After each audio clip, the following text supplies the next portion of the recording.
Imagine this. It's a warm spring evening in 1992. A young couple, still laughing from dinner with friends, drives home on a quiet country road. The radio hums softly, headlights slice through the dark, and the future seems wide open. But they never made it home. The next morning, their apartment door remained locked. Dinner plates still stacked in the sink, and their car? Gone, without a single trace on the road. For weeks, police scoured highways, checked every ditch, interviewed every witness. But the couple had vanished into thin air. Their families lit candles, put up posters, prayed for decades. And then, 20 years later, an FBI dive team searching a remote lake made a discovery that sent shockwaves through the entire country.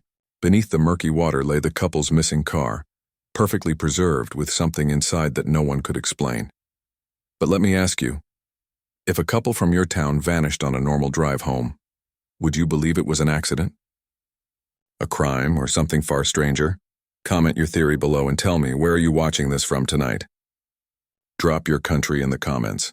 And don't forget to subscribe, because what you're about to hear is one of the most chilling, unsolved mysteries the FBI has ever faced. It was April 11th, 1992.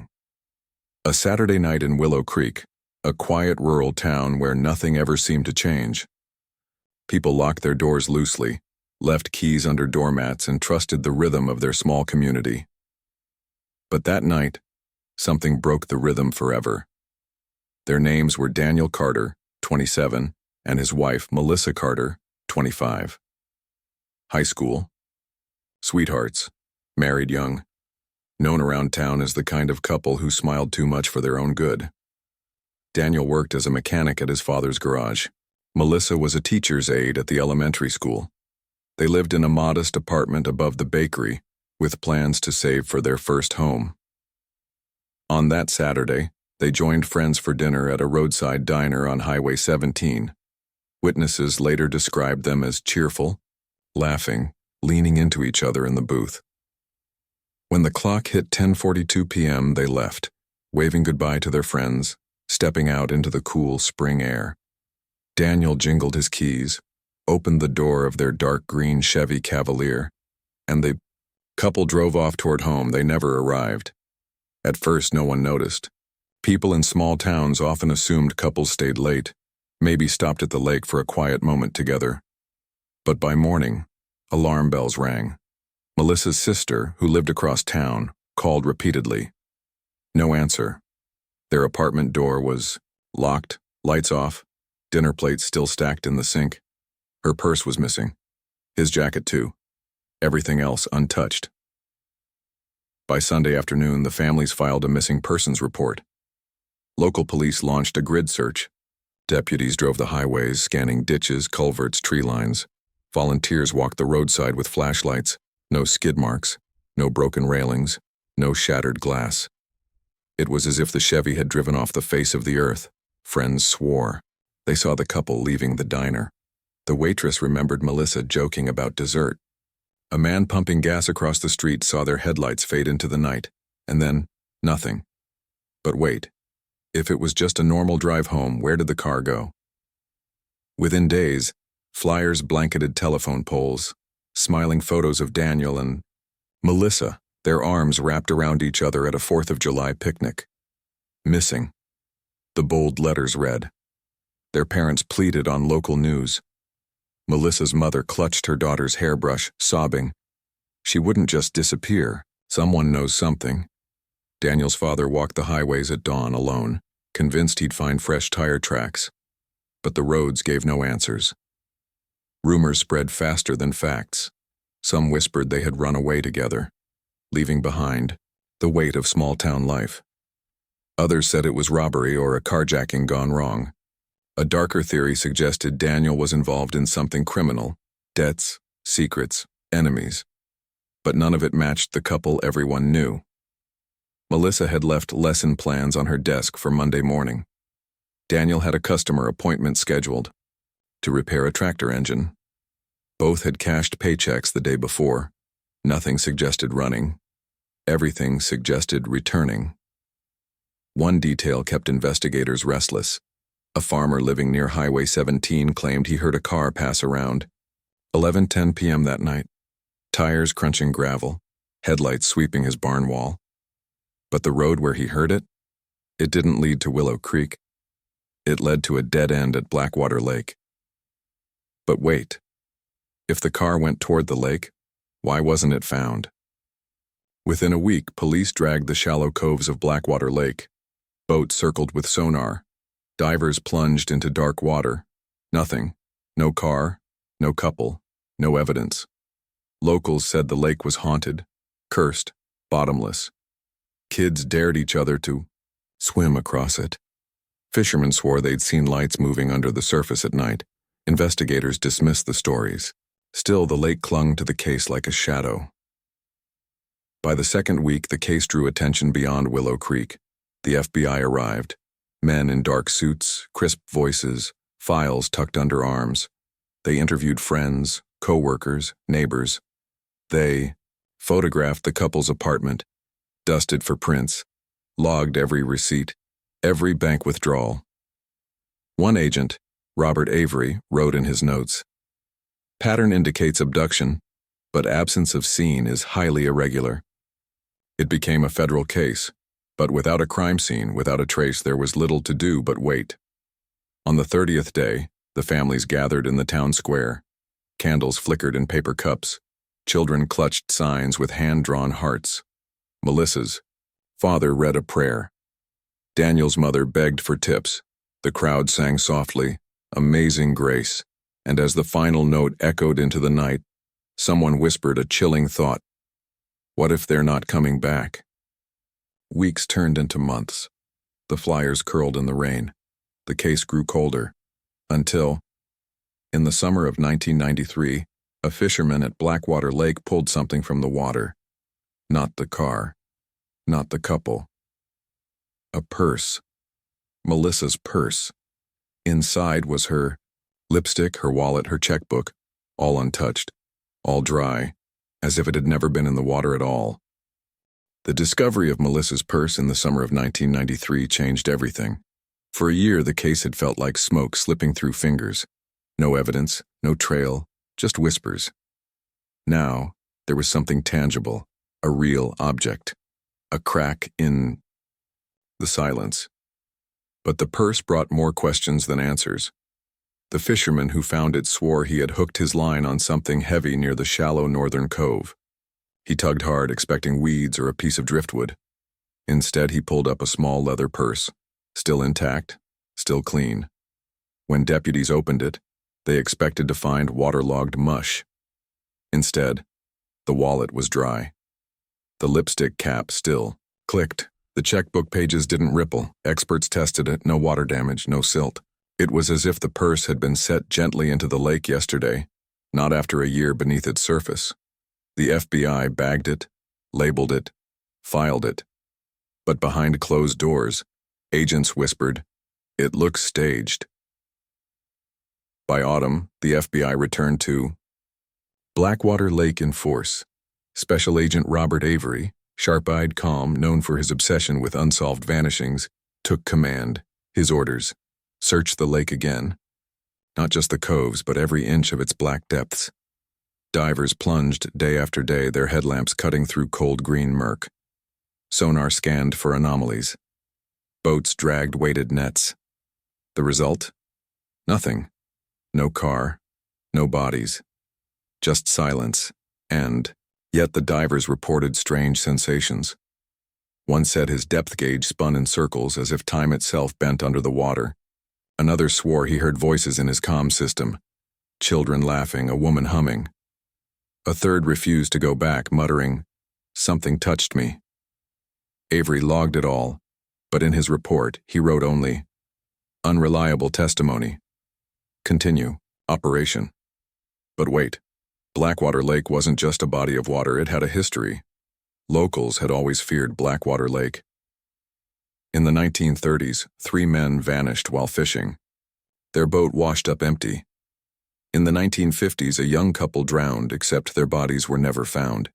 In the 1970s, a hunter swore he saw headlights glowing under the water, moving like fish. Old newspaper clippings called it cursed. The town. Preacher called it a doorway. And when Daniel and Melissa disappeared in 1992, the stories surged again. The Carters and the Johnsons, Melissa's family, grew restless with FBI silence. They hired private divers. They passed out flyers in neighboring states. They called psychics, pastors, journalists, anyone who might listen. At a town meeting, Melissa's mother slammed her hand on the podium. "They're down there," she cried. "I don't care what you say. They're down there." The room fell silent, because no one could prove her wrong. In 1994, a young journalist named Isabella Duarte arrived from Chicago. She had a reputation for chasing stories others ignored. Cold cases, forgotten files, strange vanishings. She set up camp in Willow Creek, knocking on doors, interviewing locals, copying police reports. Her first article appeared in the Chicago Tribune, "The Couple Who Vanished and the Lake That Won't." Answer. It drew national attention. Cameras swarmed, families hoped. The FBI frowned. Avery, cornered by reporters, muttered, "It's still an open case." That's all I'll say. But Isabella wouldn't let go. That winter, Isabella found a witness the FBI had overlooked, an elderly night watchman at a quarry near Blackwater Lake. He claimed that on April 11th, 1992, the night the couple vanished, he saw headlights near the lake, but not one pair. Two. One car stopped, another followed, then both sets of lights went out. He didn't hear engines. He didn't see them leave, just silence. And the next morning, only tire tracks leading toward the lake, fading into mud. But wait, if there were two cars, who was in the second one? Sheriff Monroe, weary from years of dead ends, faced a choice. Trust the FBI and keep the case quiet, or side with Isabella and risk blowing it open? She chose silence, for now. But she copied Avery's notes from the evidence room and slipped them to Isabella in secret. One line stood out. Strong possibility of third-party involvement. Pursue quietly. On the second anniversary of the couple's disappearance, the families gathered at Blackwater Lake. Candles floated on the water. Flowers drifted into the mist. Melissa's father shouted into the darkness, "Bring them back!" The crowd wept, and for a moment some swore they heard it, an engine rumbling faintly beneath the surface. Isabella uncovered something the FBI never released to the public. A sonar scan from 1993. It showed a large object at the lake's deepest point, rectangular, metallic. The report ended with two words, inconclusive, classified. Why didn't they pull it up? Why didn't they tell the families? In 1995, a boy skipping stones at Blackwater Lake found something washed ashore. A license plate, green paint, rusted edges, numbers still visible, Cav 117. The plate registered to one vehicle only, Daniel Carter's Chevy Cavalier. The car was there. It had always been there. But the question was, who put it there, and why had the FBI waited 3 years to admit it? By 1995, the discovery of the rusted license plate reignited a case many assumed would fade into whispers. The families clutched it as proof. The FBI treated it like a burden, but the lake wasn't finished. Special Agent Robert Avery ordered another full-scale dive. This time, not just the shallow coves, not just the northern edge, but the dark center, where sonar had once hinted at a large rectangular object. Diving conditions were brutal. Blackwater Lake was deep, cold, visibility reduced to arm's length. The divers described it as swimming through ink. On the fourth day, one diver's gloved hand struck metal. He signaled frantically, flashlight, beam revealing the curve of a fender. There it was, a car. The mud gave up its secret reluctantly. With winches and cables, the team hauled the vehicle slowly toward the surface. When it broke the waterline, cameras clicked. Families gasped. It was Daniel Carter's dark green Chevy Cavalier. The license plate was missing, the very one found months earlier. The windshield cracked, the body dented, But it was intact. The car had been here all along. Once on shore, floodlights illuminated the vehicle as agents pried the doors open. Water gushed out thick with algae and silt. Inside were belongings. Melissa's purse, again, though she already had one. Daniel's work jacket. A wedding photo. Edges curled, but faces still visible. And then, the most disturbing discovery, 2 sets of seatbelts were buckled.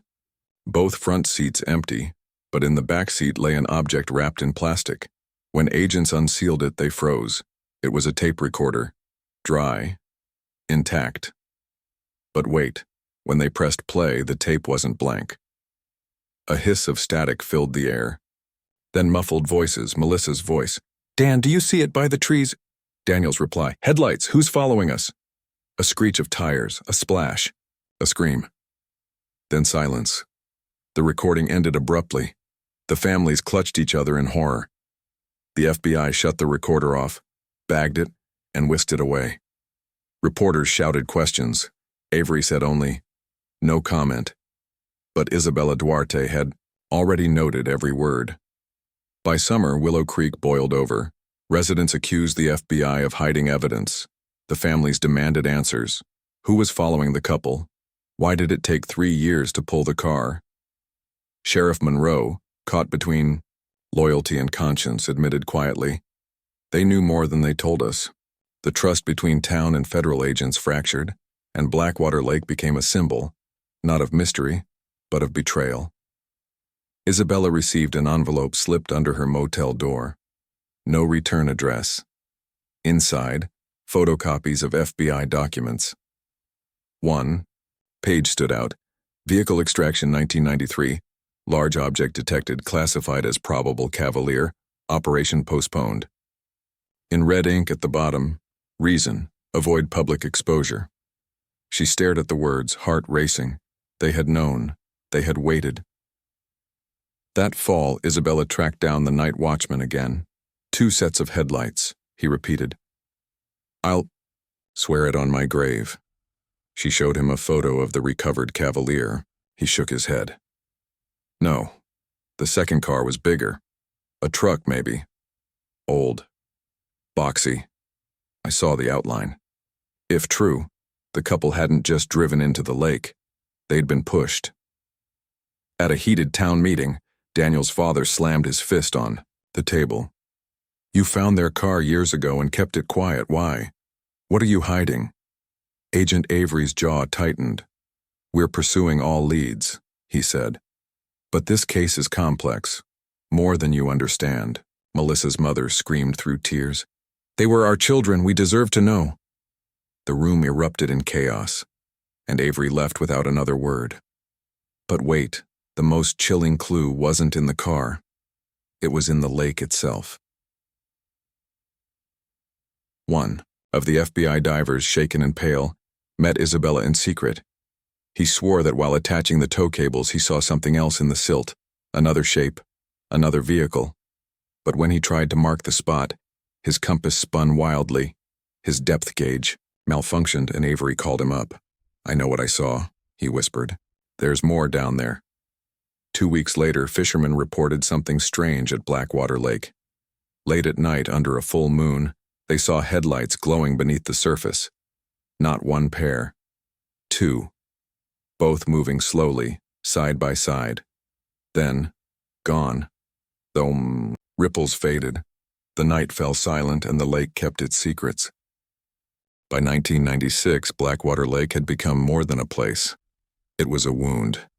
Every candlelight vigil, every newspaper article, every rumor circled back to its dark surface, and every time the FBI told the town to trust the process, trust eroded.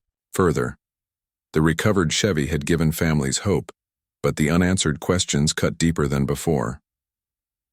Melissa's parents began organizing weekly marches through Willow Creek. Dozens joined, holding signs with Daniel and Melissa's faces, chanting for justice. "Tell us the truth," they shouted outside the sheriff's office. "What else is in that lake?" The FBI remained silent. Agent Robert Avery, stone-faced, arrived in black SUVs. his team erecting barriers around Blackwater Lake. The yellow tape stretched further than ever before. It looked less like an investigation and more like a quarantine. Isabella Duarte refused to be shut out. She pored over Avery's redacted reports, matching sonar maps with local topography. She traced inconsistencies, noted missing pages. One night at the diner, a waitress slipped her a napkin with a single line scribbled, "Check Storage Unit 11, County Yard." The next day, Isabella picked the lock. Inside, waterlogged boxes marked evidence. She pulled out photographs, grainy, dark, divers underwater, and in the corner of one frame, barely visible, sat another vehicle. Not the Cavalier, something bigger, squarer, a truck. She nearly dropped the photo. The second car was real. But wait, if the FBI knew about the truck, why hadn't they pulled it out? Sheriff Monroe found Isabella in the parking lot clutching. "The photos. You shouldn't have those," she hissed. "Then why are they in a storage unit instead of evidence lockup?" Isabella shot back. Monroe's silence said it all. "They told me to keep quiet," the sheriff admitted finally. "Said the truck wasn't relevant. Said it was safer if the town never knew." Her eyes glistened. "But I think they're wrong." By summer, patience snapped. Families stormed the FBI cordon at Blackwater Lake. Parents shoved through tape, demanding to see the site. Avery ordered agents to stand firm. Shouts turned to screams, screams to sobs. One father hurled a rock into the water, his voice cracking. "Give me back my son-in-law." The ripples spread across the lake like a heartbeat, and for a moment the floodlights flickered. Under mounting pressure, Avery approved one final dive. "Shut them up," he told his team. "Find something or find nothing. But this ends tonight." 4 divers suited up, cameras mounted to helmets, tethers secured. The town gathered on shore, breathless. Hours passed. Nothing. Then, the radio crackled. "I've got something." The feed showed darkness, then headlights. 2 glowing orbs beneath the silt. Not the Cavalier. The truck. The vehicle sat deeper than the Cavalier, half buried in muck. Its windshield shattered, its doors locked tight. When divers shone lights inside, shapes floated, objects wrapped in cloth. One diver reached in, tugged gently. A hand slipped free, small, child-sized. The camera jolted, static erupted. Then the radio screamed, "Pull us up now!" The feed cut out. But wait, Daniel and Melissa didn't have children, so whose bodies were in the truck?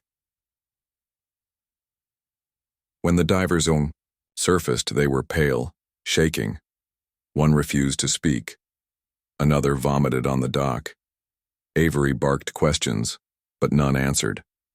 The footage was confiscated, sealed in evidence crates. To the town, Avery announced only, "Nothing of significance was recovered." The crowd erupted. "You liar!" Melissa's mother shrieked. "We saw the lights." Isabella's tape recorder caught every word. 2 weeks later, an anonymous package arrived at Isabella's motel. Inside, a VHS tape. It showed fragments of the dive feed, headlights glowing in the dark, a hand pressed against glass. Then the faintest whisper, distorted through static. "Don't follow us." On October 12, 1996, 4 years after the couple vanished, a fisherman reported something impossible.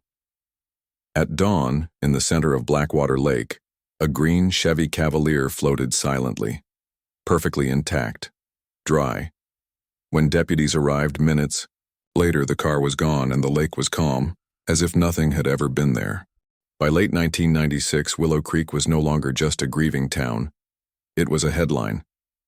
The couple's disappearance, once whispered about in church pews and diner booths, now appeared on national broadcasts, splashed across newspaper covers, dissected, on late-night radio shows. And the more the FBI tried to quiet the story, the louder it became. CNN called it "The Vanishing Couple of Willow Creek."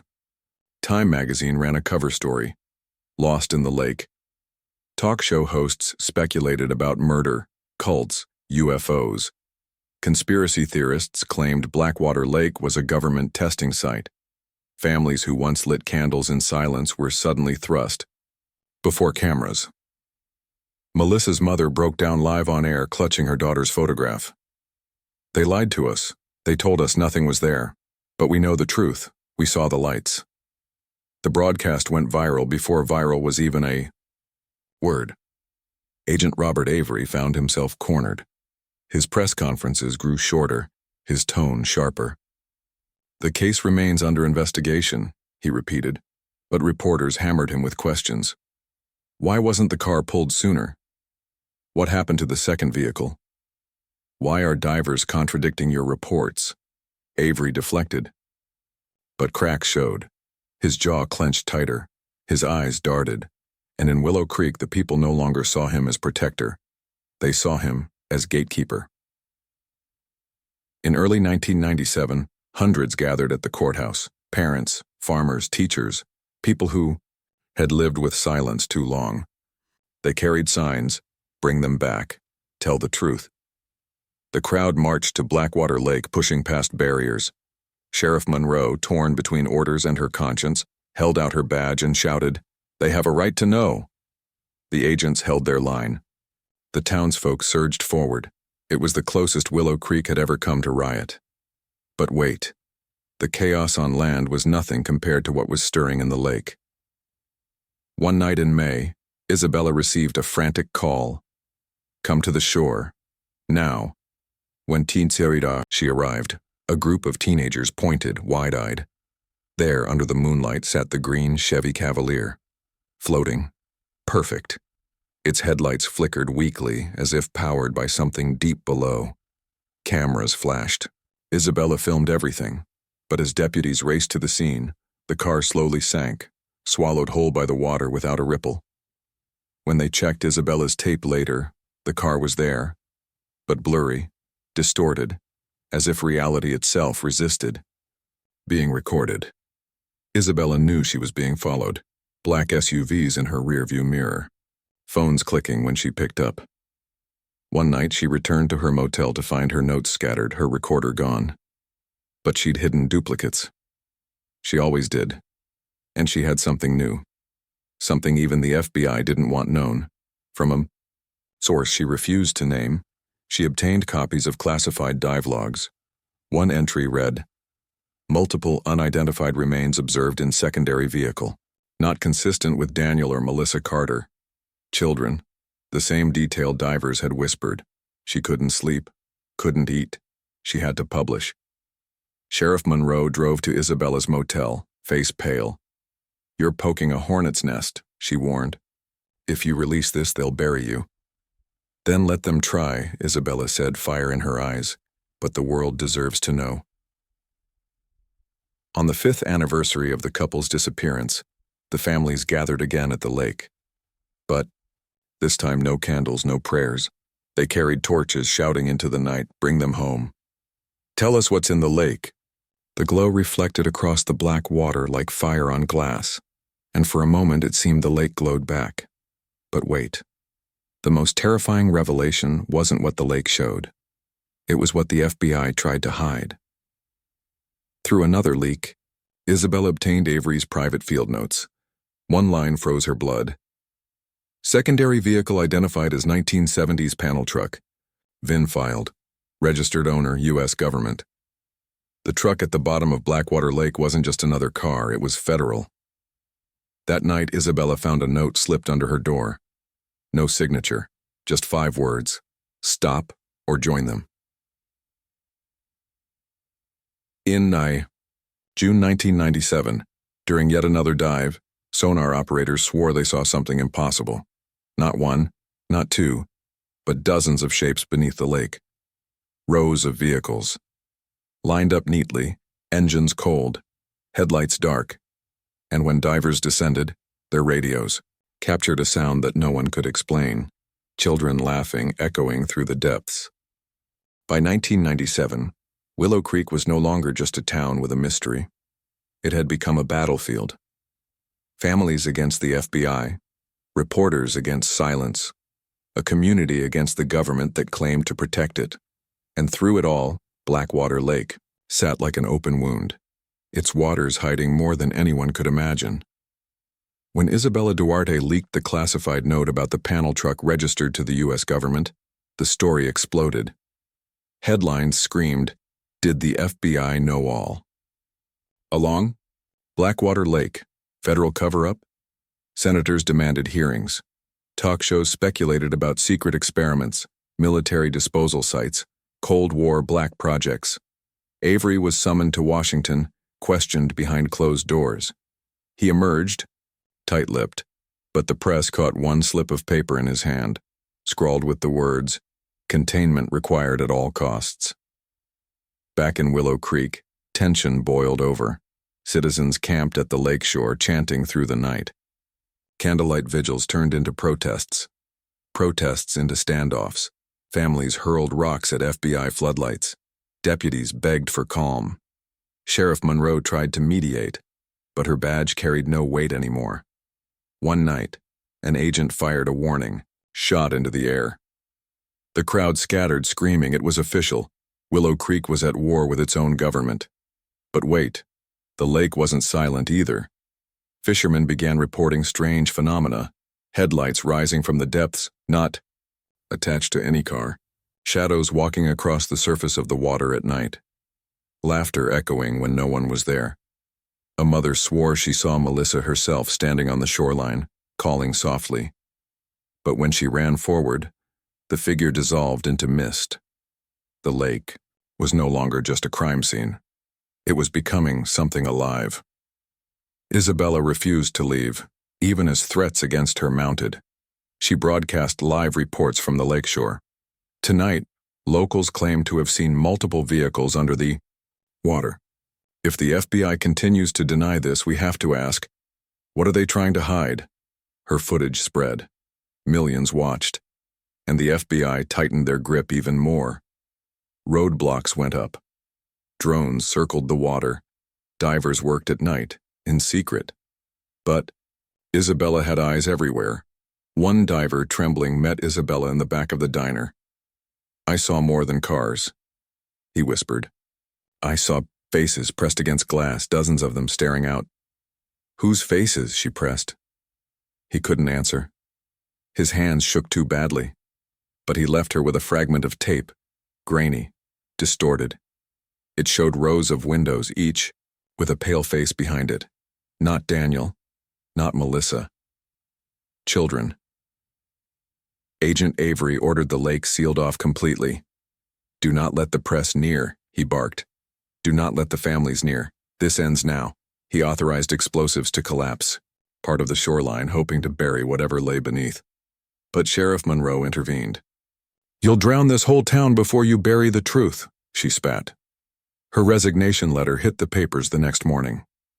But wait, the lake wasn't done giving up its dead. In August 1997, under a blood-red moon, the water churned. Dozens of townsfolk witnessed it. Floodlights caught it on camera. From the center of Blackwater Lake, bubbles erupted. Then headlights. One car, then two, then three. Vehicles surfaced slowly, like corpses rising from a grave. Rusted, cracked, dripping algae, but intact. For a few haunting minutes they floated silently, headlights flickering, windows fogged, and inside, silhouettes, motionless, watching. Then, as quickly as they came, the cars sank again. The water stilled. The witnesses screamed. The FBI confiscated every tape, but by then hundreds had seen it with their own eyes. Melissa's mother collapsed at the shoreline, sobbing uncontrollably. Daniel's father shouted into the night, fists raised. "Give them back. You took them from us." The crowd joined, chanting in rage. It felt less like a vigil and more like a revolution. Days later, Isabella received another anonymous package. Inside, a single Polaroid photo.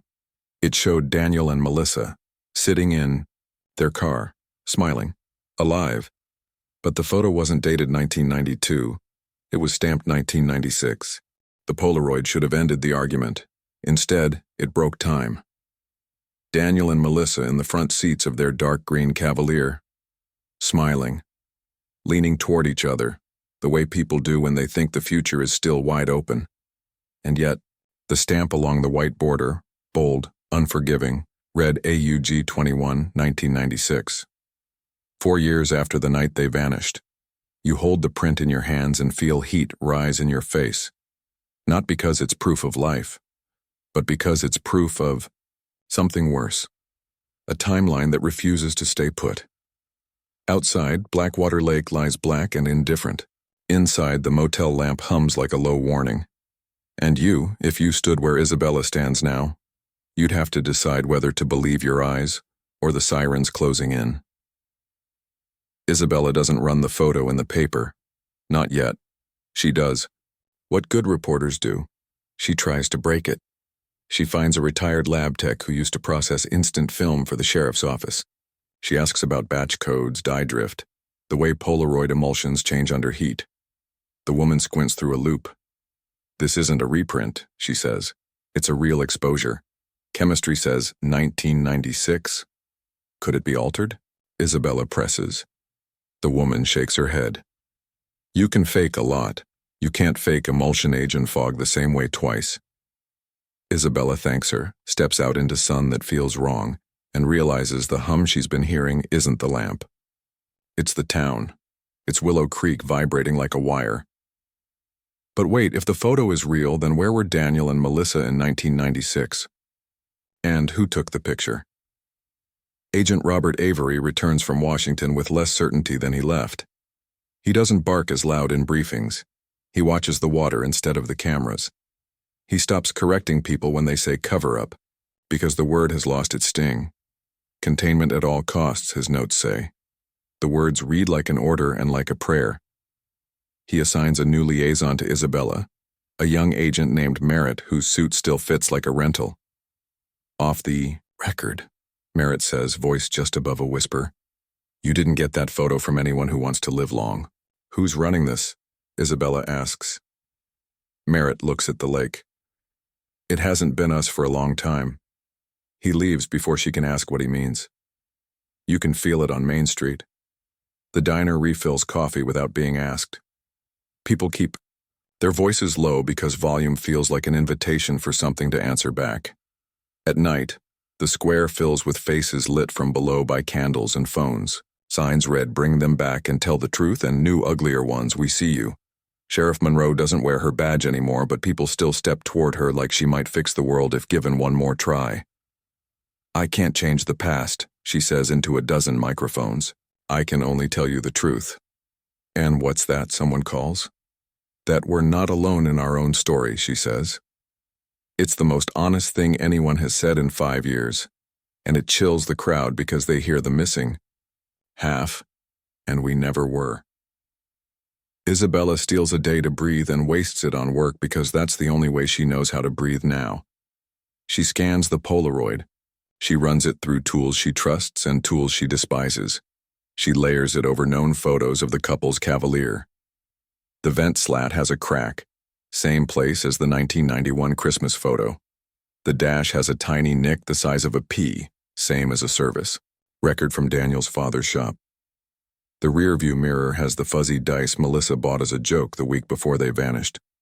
Inside the windshield, just at the reflection angle, Isabella sees something else. A second set of headlights. Behind the Cavalier, tiny, square, offset higher than a car. A truck. Her hands go cold. But wait. Where the reflection should show parking lot sky, there's something else. A glossy black arc. A curve like water's surface held too still. The envelope appears where these things always appear. Under a door inside a locker folded into a library book you didn't check out. A single page. Letterhead torn off. The words run in courier type that smells like a basement. Project Ferryman, Blackwater Node, Gate Stability, Poor, Clock Discipline, Enforce with external reference, Do not synchronize clocks on both sides. Vehicle anchors only, personnel contact prohibited. Secondary cargo, juvenile remains, 23. Status. Containment preferred over retrieval. Isabella reads it 3 times and feels her stomach drop on the second. And on the third, she looks up to find Sheriff Monroe at her door. I didn't send that, Monroe says before Isabella can ask. But it matches what I've seen for years. Ferryman, Isabella whispers, and the word tastes old. Ancient, even. Monroe nods. Somebody's been paying him to keep the boat running. Merritt calls at 2:14 a.m., the hour when phones only ring for births or deaths. I can't do this, he says. You didn't hear this from me. What am I not hearing?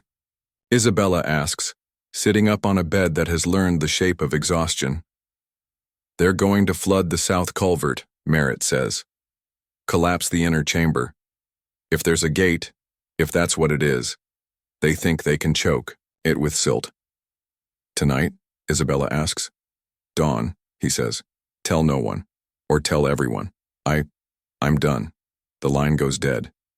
You're there because where else would you be? Dawn makes the lake look harmless. The kind of morning you'd take a boat out and brag about the size of fish that never bit. But the shoreline isn't quiet. Trucks idle. Men whisper. The yellow tape has been replaced with plastic barriers that look like teeth. Avery stands with his hands in his pockets like a man who finally chose a side, and it cost him something you can't name. This will stabilize the site, he tells the cameras. It's for public safety. Sheriff Monroe steps between him and the water. If you touch that culvert, you won't stabilize anything. You'll make whatever this is choose a new door. Better a door we can lock, Avery says, but there's no heat in it. Monroe shakes her head. Doors don't care what you want. But wait, the lake has its own opinion about doors, and it is about to voice it. Dr. Lena Park returns like a bad penny you're suddenly grateful to find. She drags a folding table into the grass, lays out watches set to an atomic radio signal, and sets a metronome on top of a stack of case files. Everyone stop touching time for 5 minutes, she says. Don't look at your watches. Don't check your phones. If both sides match, we're done. Both sides of what? A father asks. Of the gate, she says. Of the story. The metronome ticks. At the 20th tick, every watch on the table jumps backward 1 second and then pretends nothing happened. Window, Dr. Park says. A trough. The air changes. You feel it on your teeth. The hum you've been pretending as your imagination steps out into the open. On the lake, a wrinkle runs from shore to shore like something turned in its sleep. Headlights bloom underwater, not 2 this time, not 3. A dozen, 20. Dr. Park's metronome chokes and then soldiers on. The watches twitch again. A green Cavalier breaks the surface, dripping, glass intact, engine dead and miraculous. Next to it, a panel truck rises with it, older than it should, be if metal obeyed the same rules as memory. They float. They breathe water. They are wrong. Figures press against glass. Faces. Daniel.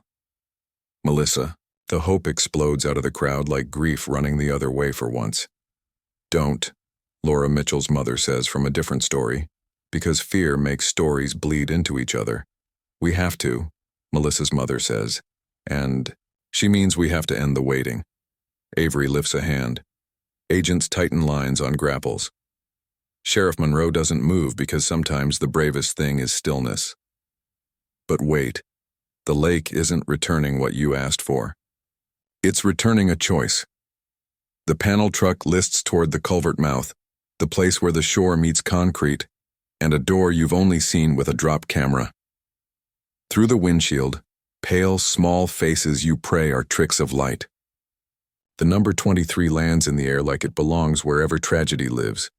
On shore, the families shout names. The names go out like stones. The lake throws them back as ripples. Isabella's camera keeps rolling because work is the only thing. That still makes sense. Dr. Park shouts, "Don't match the clocks." And no one understands until a father checks his phone and calls out, "It's 7:12. And across the water, as if in answer, a second hand you can't see says, "Me, too." The hum spikes. The air tightens. The cars drift a foot closer to shore. Back off. Avery yells at a world that doesn't take orders. The networks cut to Willow Creek without warning. Anchors read prompters that might as well be blank. Nation watches a town watch a lake watch itself. Isabella steps into frame and says what no one paid will say. If this is a doorway, we don't get to decide which way it swings. She turns the camera toward the culvert. Something is there now, not a door, not a room. An angle wrong enough to make the human eye tear up. From that angle, a voice arrives. The kind of voice you never stop hearing once you've heard it once. Isabella? Melissa says. Can you hear me? The crowd freezes. Isabella's throat closes and then opens because the world might be insane, but training still works. I can hear you, she says. Where are you? In the car, Melissa says, as if that is a place and with a kind of tired relief that belongs to the living. We got lost. Lost where? Isabella asks. There is a pause long enough to develop a picture in. Between? Melissa says. But wait, if they're between, then anything that touches them from either side makes a bridge. And bridges don't care who crosses first. Agents in wetsuits wade in. Ropes go taut. Grapples bite. The cars inch toward shore. Stop, Dr. Park says. We're matching. We're matching. The watches on the table settle into perfect alignment. Not 1 second off. 2 worlds, breathing the same breath. Sheriff Monroe steps to the waterline. Avery moves to stop her and then doesn't because sometimes you have to choose the person who has nothing left to lose. Daniel, she calls softly. Melissa, if you can hear me, listen, don't come to our side while the clocks match. From the Cavalier, a silhouette presses hands to glass. 2 hands, then 1, then both again, like someone practicing how to be in one place. Please, Melissa says, and the word layers on itself until it has edges. Hold, Monroe whispers. To the divers, and the command somehow carries. For 1 heartbeat too long, everything holds. Then every phone in Willow Creek rings at once. Not a jingle. A tone so pure it makes your eyes water. Every screen lights with the same caller ID, 1992, home. You don't have to answer to hear what it says. The lake says it with your mouths for you. Open the door, Daniel's voice pleads from 1992, and from the culvert and from the car that is almost here. We're right outside. And in the glass of the Cavalier's windshield you see a reflection that isn't the shore, isn't the sky, isn't anything the brain knows how to forgive.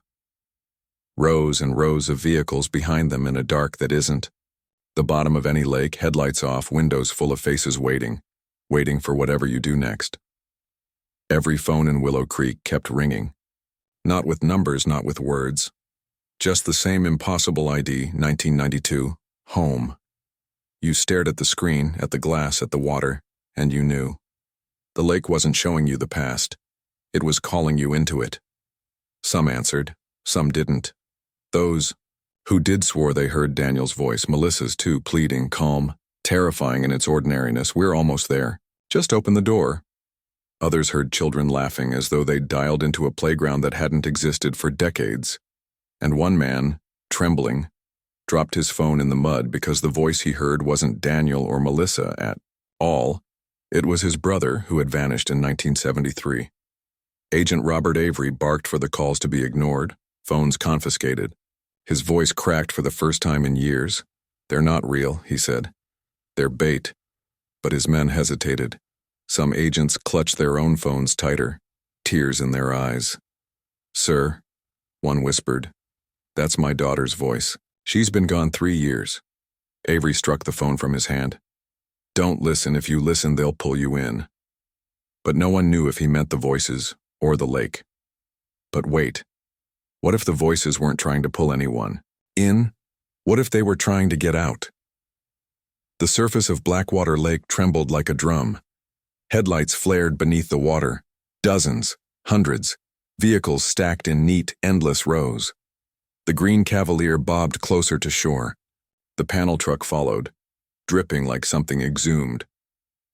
Behind the glass, Melissa's silhouette pressed her face against the window, eyes wide, lips moving. Please. Isabella zoomed her camera, heart hammering. And then, something else moved. Not Daniel, not Melissa. Shadows filling back seats, hundreds of pale faces blinking in perfect unison. Sheriff Monroe stepped into the shallows. Water lapped at her knees. You don't belong to them anymore, she called. If you can hear me, come home. Cavalier lurched. Ropes snapped taut. Agents cursed, trying to hold it steady. But the panel truck pulled the other way, toward the culvert, toward the dark angle where time bent. The lake wanted its choice made. Isabella lifted her microphone, her voice shaking but steady enough for the broadcast. If this is a door, who decides which way it opens? Us or them? The question hung, in the air like smoke, and somewhere faintly a child's voice whispered through every radio, every phone, every speaker. Both. The watches on Dr. Park's table all froze, not ticking, not backward, not forward, frozen at 7:13 a.m. At that exact second, the Cavalier and the panel truck both surged, one toward shore, one toward the culvert. Ropes screamed, floodlights shattered, families wailed, reaching for faces they couldn't touch. And then the unthinkable happened. For a single breathless moment, the culvert glowed. Inside, through the impossible angle, Willow Creek shimmered. Not the Willow Creek of 1997, but the town as it had been in 1992. The diner's neon sign, the gas station price boards, the Carter apartment window lit, the past, right there, waiting. But, wait, the doorway wasn't one way. Something else was coming through. Water exploded upward as the culvert buckled. The panel truck sank into the glow, swallowed whole. The Cavalier slammed against the dock, half in this world, half in the other. Through the windshield, Daniel stared out, his eyes alive, terrified. Melissa screamed silently, pounding the glass. Isabella reached forward before anyone could stop her. Her hand brushed the handle. Cold, wet, electric. The car shifted, metal groaning, torn between times. And then, it was gone. The lake stilled. The phones went dead. The watches ticked again. Silence. The crowd broke. Families collapsed into each other, sobbing. Some swore they saw the Cavalier sink. Others swore it vanished into the culvert. Avery stood motionless, lips trembling. Sheriff. Monroe whispered prayers, and Isabella just stared at her empty hands, knowing she'd touched something not meant to be touched. The FBI sealed the area within hours. Barriers rose, documents stamped, classified piled high. But the town never forgot. Because the families had seen their loved ones alive, and then lost them again. In 2012, 20 years after the disappearance, the lake gave up one last secret. A hiker found a Polaroid tucked into a tree hollow, perfectly dry. It showed Daniel and Melissa again, still in their Cavalier, still smiling. But this time the date stamp read, AUG 21, 2012. And now I'll ask you, do you think Daniel and Melissa were victims of a crime, or passengers of something far stranger, trapped between worlds? Tell me what you believe in. The comments below. Because some stories were never meant to stay buried. Don't let them vanish. Keep them alive with us.